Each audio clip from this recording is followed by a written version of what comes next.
kuu na kaunti ikishirikiana na muungano wa mashirika ya kijamii imekamilisha mchakato wa kutunga sera ya masuala ya jinsia na ujumuishaji wa jamii katika kaunti ya Kwale. Na kama anavyoeleza mwanahabari wetu wa Kwale Brivian Simiyu, sera hiyo sasa inatarajiwa kupelekwa katika bunge la Kwale kabla ya kuanza kutekelezwa. Serikali ya Kwale imeungana na washikadau mbalimbali katika eneo la Diani ili kutamatisha uundaji wa stakabadhi ya sera ya kijinsia na ujumuishaji wa jamii.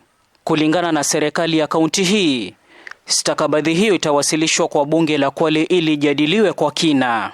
Tutachukua sera hii tukaweze kumkabidhi waziri wetu Mheshimiwa Francisca Kilonzo pamoja na bwana sheria mkuu wa kaunti attorney wetu Honorable Salim Gombeni Suleiman ili waweze kuichukua hii sera na waipeleke cabinet na iende county assembly for approval.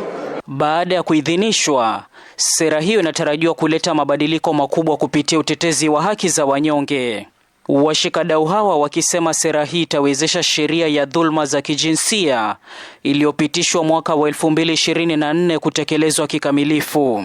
Kwa hivyo tuna tumaini ya kwanza yale mambo ambayo tumeshindwa kuyatekeleza pengine kwa ule mwaka mmoja ama wili tumekuwa na hii sheria, tutaweza kuyapatia msukumo zaidi na kuyatekeleza, kwa sababu pia amepata msukumo zaidi kutoka kwa hii policy.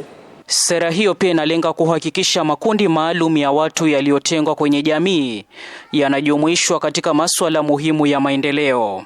Leo hii tunajua mama wa Kwale, kijana wa Kwale, mlemavu wa Kwale anaweza kuwa hawezi milki shamba, lakini sheria hii imeangazia masuala hayo yote ya kwamba kusiwe na dhuluma ya aina yoyote.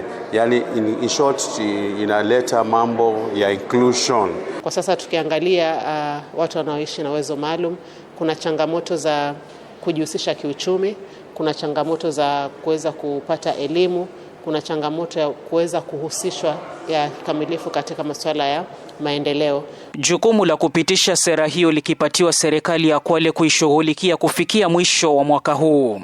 And as Each-Rights, we are very excited to see how this document will end up being validated and eventually adopted formally by the county in order to promote the rights of the people and residents of Kwale County, first for SRHR and also to access other social and economic rights. Nikiripotia TV47 Kwale, mimi ni Brivian Simiyu.